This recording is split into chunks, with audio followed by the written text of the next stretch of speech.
Joining us is Mr. Manjeev Puri. Mr. Puri is a former Indian ambassador to Nepal, the European Union, Belgium and Luxembourg, and a former deputy permanent representative to the United Nations in New York. Ambassador Puri, welcome to DD India News Hour. Now, straight off the bat, Ambassador, would you like to give our viewers an overview of India-Mauritius ties in terms of its history, politics and the diaspora? Ramesh, thank you very much. Welcome. I think that's particularly important as to why these visits happen and the importance. Look, first and foremost, let's understand that Mauritius is a country where the majority of the population is of Indian descent. Right. That gives us a very special civilizational bond. Secondly, we have been involved with Mauritius from its get-go, as they say, from its independence. We were also there as a country which encouraged Mauritius to become an independent country. And then let me become much more strategic. Mauritius sits in the Southern Indian Ocean in a point which is extremely important for us, for our security, we for their security, and the security of the entire region of the Western Indian Ocean. Therefore, there are so many reasons for this. Secondly, let me say something else. I said about civilizational links. We've had equally good links between governments, all governments. Please recall, when Prime Minister Modi was first sworn in 2014, leaders from the SAARC countries were invited, but also the Prime Minister of Mauritius. It has always been our effort to include Mauritius among the countries which are friendly to us, with whom we have very special relations. So it's a special relation in terms of people, in terms of polity, in terms of our economics, but also in strategic terms. All in all, extremely important, and a relationship which has always been nurtured by us, and it has been nurtured and valued by the Mauritians. And I'm very happy that they've decided to confer on the Honorable Prime Minister their highest civilian award, a fitting recognition of the very close ties, not just civilizational, but ties in economy, politics, as well as strategic relations which bind the two countries, India and Mauritius. Indeed. I'm going to dwell a bit more, if you will, Ambassador, on the last bit, the strategic dimension to the India-Mauritius relationship. Why Mauritius matters? I mean, what makes Mauritius's location so strategic? And what's in it for both countries when you talk about the Indian Ocean security as a region as a whole? So, Ramesh, that's a very important question. Mauritius is a small country, but it's an island which is very strategically located. It's somewhere in the middle of the Western Indian Ocean between India and Africa. It is right where the Cape of Good Hope, you turn around from that side and you start coming this side. There are various reasons for us to take this to be extremely important.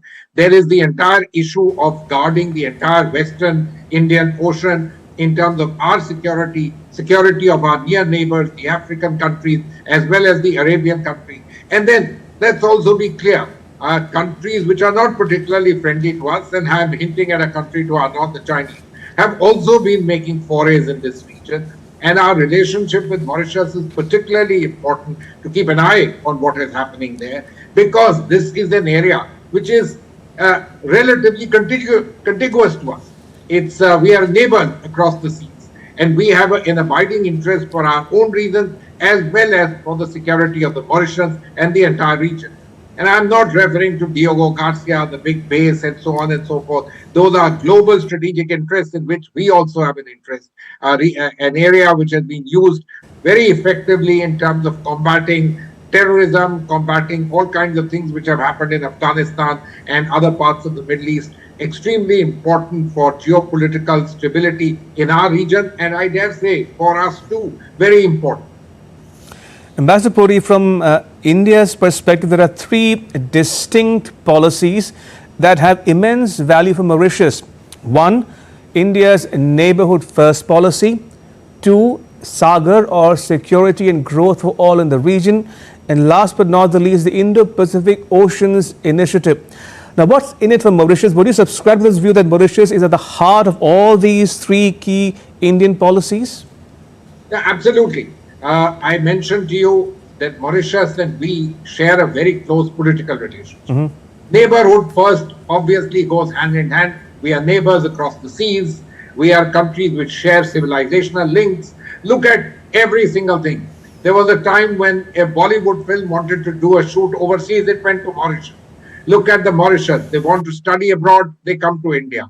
Look at the relationship with the people. They trace their links to everywhere in India. So without any doubt, the fact that Mauritius is located in the Indian Ocean, the western part of the Indian Ocean, obviously both the other two major initiatives of ours, which deal with the Indian Ocean.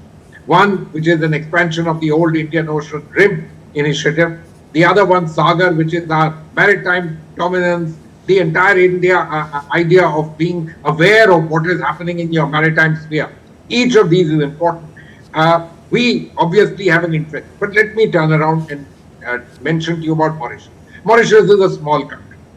I think, Ramesh, not many of your viewers here, etc., would recall that, Mauritius being a small country, there are a number of vulnerabilities. Many years back, decades back, an Air India aircraft was hijacked by South African mercenaries and taken to Mauritius. So there are many such things which have happened. It's a country which has to be very mindful of its security, and having a friendly country, being a partner, particularly, and which is easily accessible, which is very much there, and as a very friendly country with relations with people in Mauritius, it is a country of natural interest to the Mauritians, which is why our relationships all throughout, always, no matter who has been in leadership in which of the countries, the relationships have always progressed, gone forward, and we've taken advantage of things together. But we accept and we really welcome the fact that we are partners, if I dare say. We are also countries linked with this huge civilizational links. I don't know what is the right word to say. We are brothers in the common good for humanity, but we also share concerns of security, and both sides complement each other. And talking about links, Ambassador Puri, would you say that Mauritius, by virtue of its location and membership of the African Union, is an integral part of India's outreach to the wider African continent as well? Absolutely. Look, Mauritius is an African country. It's a member of the African Union. It's an important member of the African Union. It's also relatively well off. All this is important. So it's not just our outreach to them. So it's our outreach through Mauritius also to African countries. It's the country from where, let me say, reach out to countries, especially in the eastern part of Africa, is relatively easy. You have South Africa on the other side. You have Mozambique, which is a country with which we have very important economic links, which is very much there. So you're absolutely right. All of these particular things, there are strategic links, geopolitical links, regional links, the issue of the ocean, common security perceptions, each and every one of these, we complement each other and we work together with each other because we see vested interests of both sides being served by this and the common good of humanity. Indeed. I want to touch upon another issue which has been in the news lately, Ambassador Puri, and that is the issue of the Chagos Islands and the Diego Garcia base of the Americans, but held by the Brits. Now, the Mauritians and the British leaders have agreed to hand over sovereignty back to Mauritius of the Chagos Islands and Diego Garcia in particular. Does India have any particular issues or a standpoint or a view of the developments concerning these islands? Ramesh, I mentioned to you that, I deliberately left that out because of this particular factor which you just mentioned. Look, this used to be, the Chagos Islands used to be run by the same Governor General who used to run the Port Louis, Mauritius, etc. on behalf of the British Crown. They are therefore integrally part of it. Now, what happened when Mauritius got its independence?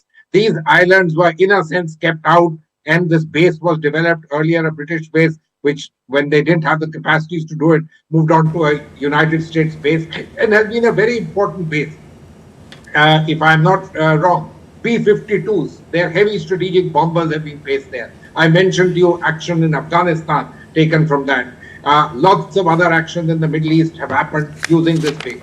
So certainly very important for them. But it's also a base, let me say this quite clearly to everyone, which also keeps an eye on the Western Indian Ocean.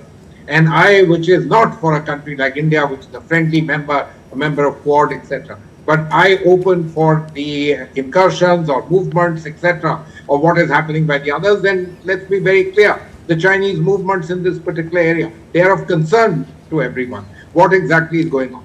So, but the Mauritians have had a desire that these islands should come back to them.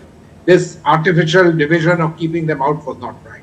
And so the British have now agreed that sovereignty will vest with them. I'm told there's a long-term agreement about a kind of lease of the base to the British and the Americans.